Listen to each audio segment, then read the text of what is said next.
नमस्कार दोस्तों, मेरा नाम रवि है। मैं एक रिसर्च स्कॉलर हूँ और पिछले 2 दिनों से जो घटना हुई है, 2 दिनों में जो घटना हुई है, मैं उसके रिगार्डिंग आपसे अपनी कुछ बातें शेयर करना चाहता हूँ। देखिए दोस्तों, ये जो समय है, ग्लोबलाइजेशन का दौर है और ये हमारे लिए इम्पॉसिबल है कि हम अपने आप को बिल्कुल दुनिया से सेग्रीगेट कर लें। ये संभव नहीं है।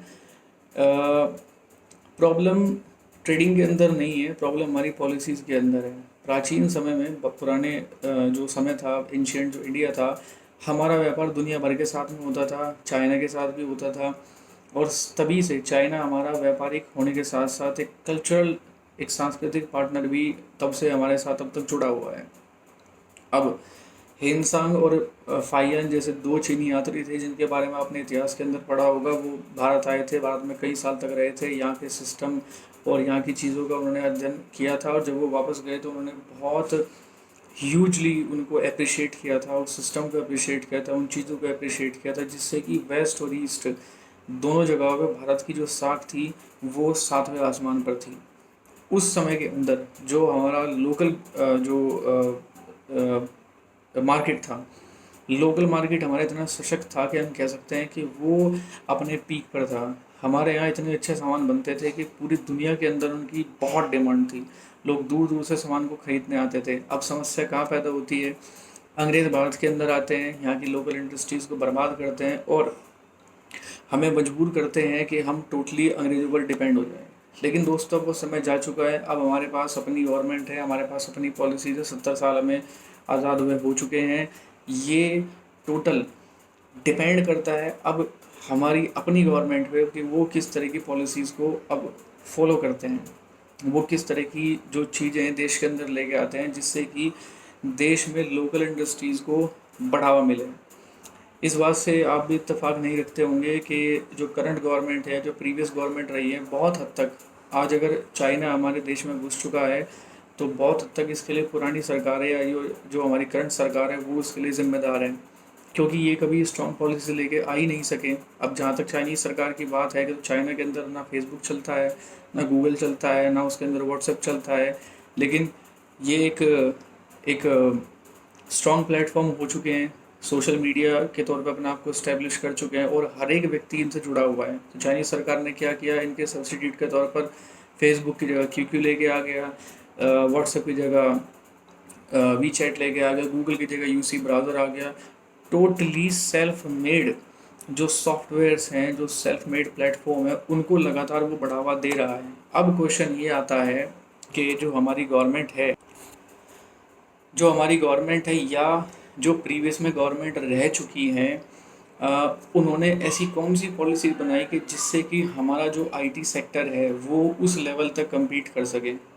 ये सभी आप लोग जानते होंगे जो आईटी सेक्टर में काम करते होंगे कि हमारे यहाँ सबसे ज़्यादा आउटसोर्सिंग का काम होता है। तो क्या हमारे यहाँ की जो आईटी सेक्टर है, जो हमारी इंडस्ट्री है, वो केवल आउटसोर्सिंग के काम में लगी रहेगी? वो कभी अपना कोई जो लोकल प्रोडक्ट है, कभी उसको वो करेगी नहीं। तो दोस्तों, ये पॉलिसीज़ की वजह से ही हुआ है। पॉलिसीज़ की वजह से ही ये सब चीज़ हुई है कि 2 दिन पहले बॉर्डर पे इंडिया और चाइना के जो जवान हैं उनका आपस में क्लैश हुआ और हमारे 20 जवान उसके अंदर शहीद हो गए, जो कि बहुत दुखद है। हालांकि प्रधानमंत्री नरेंद्र मोदी ने इस बारे में एक अपना वक्तव्य जारी किया है जिसमें उन्होंने कहा है कि उन्हें बड़ा दुख है। मैं कहता हूँ कि सर, ये फेक सिंपैथी दिखाना बंद करिए और एक स्ट्रॉन्ग डिसीजन लीजिए। हर हर हर हर हर एक मुद्दे पर, हर एक चीज़ पर ये चीज़ कि अगर पीछे नहीं छुटाया जा सकता, मुझे बहुत दुख है, जवानों का बदला लिया जाएगा। कैसे कैसे आप जवानों का बदला लेंगे? बाइकआउट चाइना करवा के? हमारे और आपकी जो जो देश की जनता है, ये जो लोग हैं, गरीब लोग हैं, क्या हम सब मिलकर चाइना के बॉर्डर पर गए थे? हमने उनसे हाथ जोड़ कर रिक्वेस्ट की थी कि भाई चीनियों, आप इंडिया के अंदर आइए और यहाँ पर इन्वेस्ट कीजिए। हमने उनसे कहा था कि अपना ओप्पो वीवो यहाँ पर लॉन्च कीजिए और जो लोकल इंडस्ट्रीज़ है, मोबाइल इंडस्ट्रीज़ है, उसको आप बिल्कुल स्वैप्ट वर्क कर दीजिए। ये जिम्मेदारी किसकी है? ये जिम्मेदारी सरकार की है। क्यों सरकार ऐसी पॉलिसीज़ लेके आई कि चाइना को अपना पैसा यहाँ पर इन्वेस्ट करना पड़ा? क्यों ऐसी सरकार पॉलिसीज़ लेके आई कि जो लोकल इंडस्ट्रीज़ है उनको बिल्कुल बढ़ावा नहीं मिला? प्रीवियस गवर्नमेंट जो रही हैं, उनके जो घपले हैं वो पूरी दुनिया से और देश से छिपे हुए नहीं हैं। हमारे सब दुनिया ये हमारे देश में एक समय ऐसा था जब लाइसेंस राज हुआ करता था। उस लाइसेंस राज में सरकार के अंदर कितना करप्शन हुआ है, देश और दुनिया से वो चीज़ छिपी हुई नहीं है। अगर वास्तव में आप नेशनलिज्म को सपोर्ट करते हैं तो कुछ ऐसी पॉलिसीज़ आप लेकर के आएँ कि जिससे दिखाई दे, लोग कन्विंस हो के हाँ, वास्तव में एक राष्ट्रवादी गवर्नमेंट है, राष्ट्र के बारे में सोच रही है। हर चीज़ के बारे में एक पॉलिटिकल वक्तव्य जारी कर देना, पॉलिटिकल स्टेटमेंट जारी कर देना, this is not the solution. और दोस्तों, मीडिया जो कि लोकतंत्र के अंदर चौथा स्तंभ माना जाता है, स्थिति ये हो चुकी है कि सरकार की जो अच्छी बुरी जो भी पॉलिसीज़ हैं, मीडिया उसको कवर करने में लग जाता है। अभी 2 दिन पहले जब ये घटना घटी तो टीवी के एक मशहूर एंकर है अंजना ओम कश्यप, काफ़ी पॉपुलर हैं। उन्होंने अपना एक स्टेटमेंट दिया नेशनल टेलीविज़न पे कि वहाँ जो पेट्रोलिंग होती है वो ऑफिसर्स की ज़िम्मेदारी है, सरकार वहाँ पेट्रोलिंग करने नहीं जाएगी। मैं मीडिया से पूछना चाहता हूँ इस चीज़ का कि वो जो 20 जवान मरे हैं, तो इसकी ज़िम्मेदारी क्या आप ये कहना चाहते हैं कि इसकी ज़िम्मेदारी पूरे तरीके से वहाँ जो कमांडिंग ऑफिसर्स थे या जो वहाँ जो यूनिट लगी हुई थी, ये ज़िम्मेदारी उसकी है? आप शायद भूल जाते हैं इस चीज़ का कि मीडिया में बैठ कर के सवाल जवाब करना या लेक्चर देते रहना बड़ा आसान है, लेकिन बॉर्डर पे ड्यूटी करना बड़ा मुश्किल है। कभी आप बॉर्डर पे जाइए और वहाँ पर ड्यूटी कीजिए उन इलाकों में, तो आपको पता चलेगा कि स्थिति क्या है। हमारी जो पहली बात है कि हमारी जो आर्म्ड फोर्सेस हैं वो अपने डिसीजन खुद नहीं ले सकती है, केंद्र सरकार जैसा उसको आदेश करती है वैसा उसको चलना पड़ता है। तो इस चीज़ से केंद्र सरकार अपना पल्ला नहीं झाड़ सकती कि जो देश के 20 जवान जो शहीद हुए हैं उनमें उनकी कमज़ोर पॉलिसीज़ का हाथ है। और दोस्तों, मैं सिर्फ यही कहना चाहूँगा कि ट्रेडिंग अच्छा है, हमारा जो विदेशी मुद्रा भंडार है बढ़ना चाहिए, एक स्ट्रॉन्ग इकोनॉमी भी ज़रूरी है, लेकिन देश का हित, लोगों का हित वो पहले होना चाहिए। चाइनीज़ प्रोडक्ट्स का बायकॉट करके कुछ हासिल होगा नहीं, क्योंकि समस्या चाइनीज़ प्रोडक्ट के अंदर नहीं है, समस्या हमारी पॉलिसीज़ के अंदर है। मेरी बात को आप गलत मत लीजिएगा, मैं चाइना को सपोर्ट नहीं कर रहा हूँ। मैं सिर्फ एक बात ये कह रहा हूँ कि अगर आज चाइना दिक्कत कर रहा है, कल पाकिस्तान दिक्कत करेगा, जो करता ही है। फिर अमेरिका के साथ कोई प्रॉब्लम होगी, नेपाल पे दिक्कत करने लगा है, हम किस किस का कहाँ कहाँ तक बॉयकॉट करेंगे? हर चीज़ का सोल्यूशन बॉयकॉट तो नहीं होता।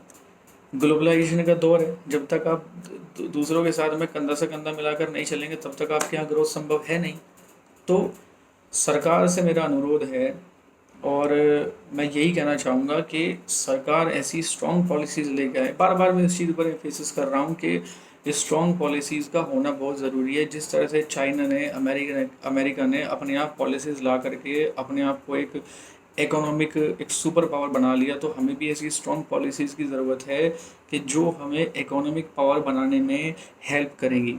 मार्केट में आप जाइए, मार्केट के अंदर 10 प्रोडक्ट में से 9 प्रोडक्ट ऐसे हैं कि जो चाइना से इम्पोर्ट है या फिर अमेरिका से इम्पोर्ट है या फिर किसी दूसरी जगह से इम्पोर्ट है। ये जो मैं टी शर्ट पहन के वीडियो बना रहा हूँ नाइकी की, क्या इसका मैन्युफैक्चरिंग इंडिया में हो रही है? ये क्या इंडिया का ब्रांड है? ये भी बाहर का ब्रांड है। ये जो फ़ोन जिस समय वीडियो बना रहा हूँ, क्या ये इंडिया का ब्रांड है? ये भी चाइना का ब्रांड है। ये जो ट्यूबलाइट पीछे जल रही है, ये क्या इंडिया का ब्रांड है? ये भी चाइना का ब्रांड है। तो कहाँ कहाँ तक इस चीज़ का हम बॉयकॉट करेंगे? सरकार को इस चीज़ की रिस्पॉन्सिबिलिटी लेनी है कि हमारी जो लोकल इंडस्ट्री है, उस लोकल इंडस्ट्रीज़ को हमें बढ़ावा देना है और उनको सपोर्ट देना है, ताकि हमारे यहाँ से भी जैक मा, सोइचिरो होंडा और यूची टोयोटा जैसे ग्लोबल विजन वाले लोग, इंडस्ट्रीज़ को इस्टेब्लिश करने वाले लोग हमारे यहाँ से पैदा हों और लोग हमारे पास आएँ और हमसे कहें कि भारत सरकार से कहें कि भाई आपका जो सामान है, आपका जो पैसा है, आपकी जो इंडस्ट्रीज़ है वो हमारे यहाँ इन्वेस्ट कीजिए। ये स्थिति मैं चाहता हूँ कि होनी चाहिए। और देखिए, ये जो पॉलिटिकल बातें हैं बहुत हो चुकी हैं, अब सरकार को चाहिए कि इसका हमें परमानेंट सॉल्यूशन दे दे। जब से भारत आज़ाद हुआ है तब तक हमने बहुत जवान खपा चुके हैं और ये पॉलिटिकल बातें चलती रहेंगी, जवान खपते रहेंगे, होगा कुछ नहीं। तो सरकार से अनुरोध है कि ये पॉलिटिकल चीज़ें छोड़ दे। अब हमारे पास हमारी कैपेसिटी ख़त्म हो चुकी है, ये 21वीं सदी आ चुकी है, आपके पास बहुत सारी चीज़ें ऐसी हैं कि जो आप कर सकते हैं। तो ये जो फॉर द गॉड सेक ये पॉलिटिकल नौटंकियाँ जो चलती हैं कि हम बात करेंगे, रिवेंज लेंगे, ये करेंगे, वो करेंगे, एक सॉलिड चीज़ हमें चाहिए। ताकि देश के लोग कन्विंस हो जाएं और आने वाले समय में हमारे सोल्जर्स की जो सेफ्टी और सिक्योरिटी है उसके रिगार्डिंग भी कुछ पॉलिसीज आनी चाहिए, ताकि इन फ्यूचर कोई ऐसी घटना दोबारा ना हो कि जहां हमें अपने जवान गंवाने पड़े। और दोस्तों, वीडियो के आखिर में सिर्फ एक चीज़ मैं कहना चाहूँगा कि देश की सरकार की चीज़ कहना चाहूँगा कि मोदी जी, आपकी लीडरशिप में हमें भरोसा है, इसलिए आपको 2014 में हमने वोट दी थी। आपको हम राज्य की पॉलिटिक्स से निकाल करके नेशनल पॉलिटिक्स में लेके आए थे। So that is your chance, you have to make the most of it and you have to prove the government as well as you have to prove the world and the nation that you are the supreme leader. You are a strong leader and you have the capability of dealing with these Chinese, these Pakistanis or Americans or whatsoever. So this is your call. You have to take strong initiatives on the current issue. Political statement सब काम नहीं चलेगा। देश की जनता और भारत माता आपकी तरफ देख रही है, उनका आपसे एक ही सवाल है कि कब खून खोलेगा रे तेरा। और हम आपसे जवाब की उम्मीद कर रहे हैं कि कब आप जवाब लेकर के आए कि बेटे का, भाई का, बाप का, सबका बदला लेकर रे तेरा मोदी। जय हिंद, नमस्कार दोस्तों।